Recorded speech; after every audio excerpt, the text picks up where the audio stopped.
Welcome to the VGS Develop a New Database tutorial. This is Ashley and Chaz with the VGS Dev Team. This tutorial will show you how to develop your new VGS database from scratch. If your organization has already developed a database structure and you wish to import it into VGS, please see the Importing a Database tutorial. When you first open a default or empty database in VGS, you'll notice it comes with one unassigned root folder or box. This is for any locations that have not been assigned to a specific folder. This folder is discussed in the Introduction to VGS tutorial.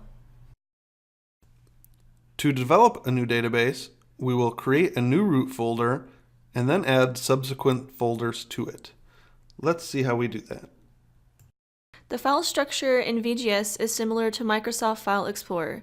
You can have root folders, folders, and locations. To begin, you'll want to create a new root folder by selecting the Edit Schema button, then selecting the New Folder button. This new root folder should be at the top of your organizational hierarchy. For example, your organization, its clients, or the entire area where your data is being collected, such as a forest or state. By default, every new root and folder is ready to be renamed once it's created. Under the root, you will add subsequent folders for further delineation. To create a subfolder, highlight your root folder in Edit Schema mode and click the New Folder button. For example, this should be labeled as your grazing, soils, stream, habitat boundary, or other management area.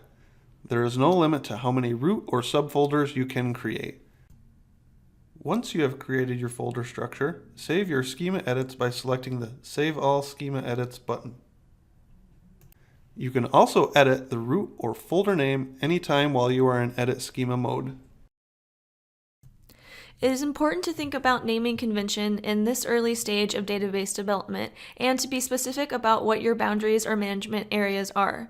For example, if you are naming a folder East Crawford, is it East Crawford Allotment, MLRA, Habitat, or Watershed? Defining your organization's hierarchy in advance will help to ensure that your data is easily navigated and understood by everyone who will be using the data. Thank you for watching this tutorial. We hope you have learned something new and helpful.